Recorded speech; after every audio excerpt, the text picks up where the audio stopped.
Good morning everyone. আজকে হচ্ছে বুধবার, এখনো গুড়ি গুড়ি বৃষ্টি পড়ছে, এখনো নাকি 3-4 দিন এরকমই বৃষ্টি পড়বে। যাই হোক, সকাল সকাল এত সুন্দর একটা ওয়েদার পেয়ে মনটা তো খুশি হলোই। বাকি সকালে যারা কাজকর্ম করতে বেরোন তাদের পক্ষে সত্যি খুব অসুবিধাজনক ব্যাপার, কারণ খুব বৃষ্টি পড়লে কাজ করা খুব মুশকিল হয়ে যায়। যেমন ওই আজকে সকালবেলাতে বেরিয়েছে, অনেক সকালে বেরিয়েছে আজকে। আমি তখন ঘুমাচ্ছিলাম যদিও বা, ও যখন গেছে তো বলছিল বৃষ্টি পড়ছিল বলে একটু হোল্ড করে গিয়েছিল, তারপর বেরিয়েছে। তো ওর জন্যই আর কি। বাকি ও একটু পরে বাড়ি আসবে, এসে দুটো ভাত খাবে, খেয়ে তারপর যাবে। তোমারও লাস্ট কমপ্লিট হলো বাবা, আর আমারও চা খাওয়া কমপ্লিট। এখানে একটুখানি শুক্তো বসিয়ে দিয়েছি। অ্যাকচুয়ালি আজকে আর বসে খাওয়ার সময় পাইনি। শুক্তোটা বেশি কিছুই দিইনি, ফোড়নে দিয়েছি একটু রাঁধুনি, একটু 5 ফোড়ন আর শুকনো লঙ্কা আর নুন আর হলুদ, ব্যাস। আর আদা জিরের গুঁড়ো কিছুই দিইনি। এটা ভালো করে ভাজা ভাজা হয়ে গেছে প্রতিটা সবজি। এবার জল দিয়ে দেবো। হয়ে গেছে, এবার তুমি নামো।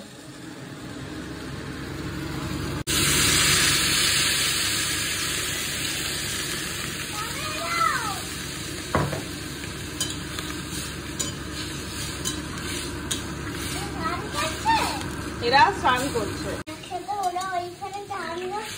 হ্যাঁ, যে কোনো কিছুর ওপর জল দেওয়া মানেই ওর ধারণা ওরা কি স্নান করছে। এখানে বেগুন, আলু, পটল, উচ্ছে, কাঁচকলা, গাজর, ডাঁটা সবাই এখানে স্নান করছে তোমার মতন। নামো তুমি ওখান থেকে, এবার আমি ওই পাশটায় ভাত বসাবো। Jump jump. জামাটা চেঞ্জ করতে হবে, দাঁড়াও। আজকে ডাল করবো না, আজকে শুক্তোর ঝোলটা দিয়ে মেয়ে ভাতটা খাবে, তাই একটু জলটা বেশিই দিলাম।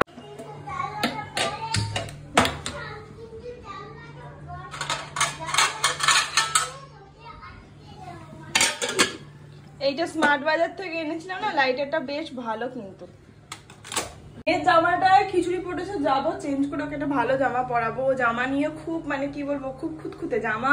ও বড্ড ভালোবাসছে নতুন যে কোনো জামা, কিন্তু সেইটা একদম পিওর কটন হওয়া যায়। যদি একটু খচখচা থাকে বা যদি কোথাও একটু খোঁচা মোচা লাগে, আনকমফোর্টেবল ফিল করে, তাহলে সেই জামাটা আর পরবে না। এই জামাটা কিছুতেই ছাড়তে চাইছিল না, এটা ওর খুব পছন্দের একটা জামা। তো আমি বললাম তোমাকে একটা নতুন জামা পরাচ্ছি, দাঁড়াও। তো খুব খুশি হয়েছে, এখন ওয়েট করছে। চলো।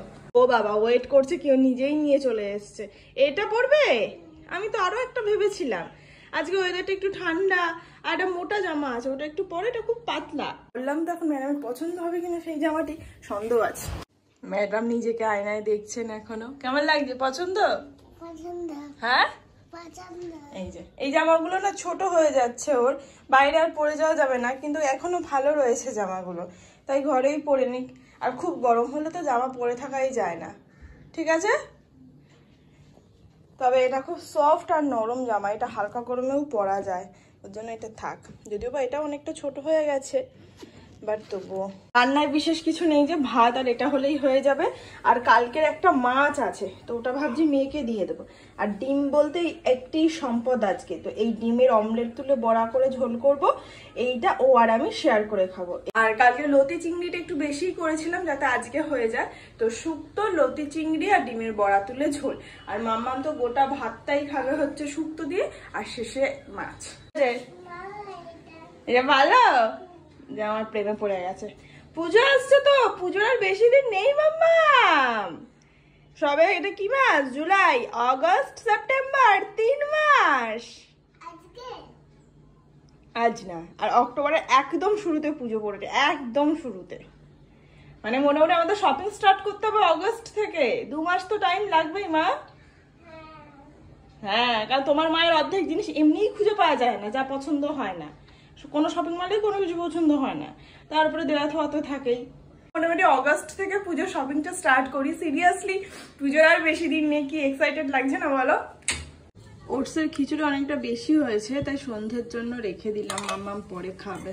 এখানে আবার ঝোলে থলে 1 গামলা শুক্তো নেমে গেছে, ব্যাস।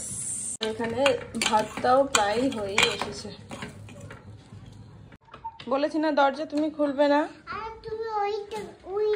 সে কখন একজনকে দেখে ভেবেছি তুমি আসছো, যাকে তাকে দেখছি আর বর ভাবছি। কি অবস্থা দেখেছো? মাথা গেছে মানে। আসো। সারাদিন বৃষ্টি পড়ছে, আমি কি করবো?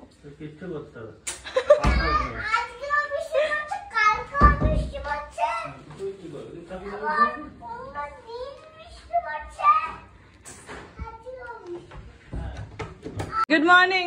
Good morning. হয়ে গেছে ডিমের অমলেট। এবার এইটাকে একদম সমান করে ভাগ করতে হবে, যাতে না এক টুকরো বেশি পায় আর নাই বা এক টুকরো আমি বেশি পাই, তাই তো? হয়ে গেছে। এখানে আমার ডিমের ঝোলটাও মোটামুটি হয়ে গেছে, বাট আলু দিইনি এটাতে। আর ওখানে ভাতও হয়ে গেছে। এবার শুধু বাসন কটা মাজবো আর এই যে জায়গাটা একটু ক্লিন করব। গ্যাসটা প্রায় মোছাই আছে, তাহলেই হয়ে যাবে। সুন্দর করে গ্যাস মোছা একদম, বাসন টাসন মেজে তুলে দিয়েছি, সব হয়ে গেছে, অল ডান। এবার শুধু ময়লাটা ফেলে দেবো। ও ঝাড়ু দিয়ে দিয়েছে, ও স্নান করে যায়নি আর কি, ও এবার স্নানটা করে নেবে, আমি ততক্ষণে ঘরটা মুছে নেবো। আজকে সবকিছু খুব তাড়াতাড়ি কমপ্লিট হয়ে গেছে, বিশেষ একটা রান্নার চাপ নেই। আর আরো ভালো ব্যাপার কি বলতো, রাতেরও রান্নার চাপ নেই, কারণ একটু ময়দা মাখা আছে, একটু আটা মাখা আছে, আর আলুর দম করা আছে, সব রাতে কোনো চাপই নেই। নিয়ে ভাত খাবে, মেয়েকে আলুর দমও দেবো না, আটা ময়দা কিছুই দেবো না। বাকি ওর কাল সকালের পর আজকে সকাল পর্যন্ত আর জ্বর আসেনি, ঠাকুর যেন আর না আসে। লতি এক বাটি শুক্তো দিয়েছি, ঝোলটা শুধু খাবে কিন্তু, আর ডিমের ঝোল। আর আমার এই যে অল্প করে দুটো ভাত, লতি আর একটু শুক্তো। মাম্মাম এ নাও। অ্যাকচুয়ালি আমার বাড়িতে বড্ড মাছি, আর এই মাছির থেকে বাঁচার জন্যই মেয়ের আপেলটাকে এখানে এইভাবে ঢাকা দিয়ে রেখে দিয়েছে। সিরিয়াসলি বলছি, এত মাছি না বলার বাইরে। যাচ্ছে না ফিনাইল দিয়ে, অনেকে বলে মাছি যায়, বাট সিরিয়াসলি ফিনাইল দিয়েছি, ফিনাইল ওরা হজম করে নিয়েছে। এখনো ফিনাইলে কাজ হয় না। কি দিলে বাড়ির থেকে মাছি যায় আমাকে একটু জানিও তো। খুব সাহস করে ওয়াশিং মেশিনটা চালিয়ে দিয়েইছি, যা হবে হবে। আকাশে রোদ ওঠেনি, এটা তো ঠিক কথা, কিন্তু একটু ঝল্লো হয়েছে ওয়েদারটা, মানে বৃষ্টি ফিষ্টি অন্তত হচ্ছে না। সেই সাহসে ওয়াশিং মেশিন তো চালিয়ে দিয়েইছিলাম এবং তার সাথে মেলেও দিয়েছি। এখন আমাকে 2 ঘন্টা দিয়ে বাবা তাহলেই হবে। স্প্রিং দিয়েছি 7 মিনিটে, তাও সব ভেজা লাগছে। বেশি নেই, বাট তবুও যা আছে অনেক। আবার বাইরেও মেলেছি। মেশিনটাকে আজকে মেজে নিয়েছি, একটা কাজ কমপ্লিট করে নিয়েছি বাবা।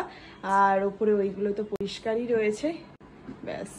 আর এই যে গাছটা এনে জলে বসিয়েছিলাম না, তোমাদের সাথে শেয়ার করি, বেশ কিছুদিন তো হলো। এটা না এই যে ভেতরে দুটো পাতা বেরিয়েছে নতুন, জানো তো।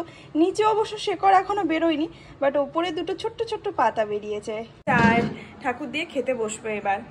আর এই ম্যাডাম সে কখন থেকে খাচ্ছেন, এখন ওনার 5টা গাছ বাকি আছে, মাছ বাকি আছে। ওরে আমার সানফ্লাওয়ার, লতি, আর কিছু গরম করিনি, আর ভাতও গরম করিনি, আর ভালো লাগছে না। মাছের ঝোল আর আছে হচ্ছে শুক্তো। তার কারণ হচ্ছে এই ওয়েদারটা এতটা বাজে না। আমি এখন কটা বাজে, এখন 3:10, এত লেট হতোই না। মনে হচ্ছে বসি শুই, এরকম একটা ফিল হচ্ছে। না পাচ্ছি কাজ করে নাচ্ছি, আর না পাচ্ছি খাবারে নাচ্ছি, ভালো লাগে না তো। তবে ওয়েদারটা একটু ঝল্লো দিয়ে আমার জামা কাপড়গুলো শুকিয়ে গেলে নিশ্চিন্ত। খিদে পেয়ে গেছে, তাই আর লোভ সামলাতে পারলাম না। ময়দাটা মাখাই রয়েছে, দুটো গরম গরম লুচি করে নিলাম আর রচা। তাকে খেয়ে উঠে এই যে আমার ম্যাডামকে পড়াতে বসবো। ম্যাডামের এক্সাম আছে সামনে, পরীক্ষা আছে জুলাইয়ের এন্ডের দিকে। যদিও বা মৌখিক পরীক্ষা হবে, এদের তো এখন লিখিত হবে না, লিখিত হবে পরে হবে। AB এখন তোদের লেখাচ্ছে, তো ওটা এখন হবে না, ওটা পরে হবে। বাট আপাতত মৌখিক পরীক্ষা হবে, মুখে ধরবে। সিলেবাস পাঠিয়ে দিয়েছে, কি কি আছে তার মাঝে দেখে দেখে পড়িয়ে দেবো তোমাকে, ঠিক আছে? এখানে মেয়ের ভাত বসিয়েছি, এর আগে মুগের ডালটা সেদ্ধ করেছি, এবার ভাতটা হচ্ছে। কালকে সবজি কেটে নিয়েছি, চাল কুমড়ো, কাঁকরোল, আর একটু এখানে পেঁয়াজ আর রসুন আছে। উনি গান শুনছেন আর এখানে নাচছেন। ম্যাডাম আজকে খুব সুন্দর পড়া করেছেন, গুড গার্ল, গুড গার্ল। আর এই যে মুগের ডালটা এখানে সেদ্ধ আছে, পুরো জলে থলে থই থই করছে। বাইরে বৃষ্টি শুরু হয়ে গেছে ঝমঝমিয়ে, বাট আমার এখানে সব শুকিয়ে গেছে, ফাইনালি সব শুকিয়ে গেছে। বাবা নিশ্চিন্ত হলো, অনেক কাজই কমপ্লিট হলো বাবা। এই রাতের ডিনারটা দুজনের দুরকম, এখানে আমার আছে লুচি আর এখানে স্যারের আছে রুটি। ময়দা বেশি ছিল তাই আমি লুচি খাচ্ছি, ও বললো আমি বাইরে খেয়েছি কিছু, তাই আমি রুটি খাবো। আর এখানে ন্যাংরা আম দুটো কেটেছি, আমগুলো তুলতে পারলে বাঁচি, মানে যত তাড়াতাড়ি তুলে শেষ করা যায়। দেখে বুঝতেই পারছো গন্ধ থাকলে হবে কি, বাট মোটেও ভালো না, মিষ্টি হলে হবে কি, কিন্তু আমগুলো দেখে মনে হচ্ছে পুরো কাঁচা কাঁচা, মানে পুরো আপেল। রাতের বাসন মাজা হয়ে গেছে, আজকে বাসনের পরিমাণটা অনেকটা বেশি ছিল। যাই হোক কমপ্লিট। এখানে গরম হয়ে গেছে আলুর দম, আজকে উঠে যাবে। বাকি চলো খেয়ে নি, আবার কি দেখা হচ্ছে কাল নতুন অ্যান্ড ফ্রেশ একটা ব্লগের সঙ্গে। ততক্ষণ সবাই খুব ভালো থেকো, সুস্থ আর অবশ্যই সাবধানে থেকো। Tata and good night, bye. Tata.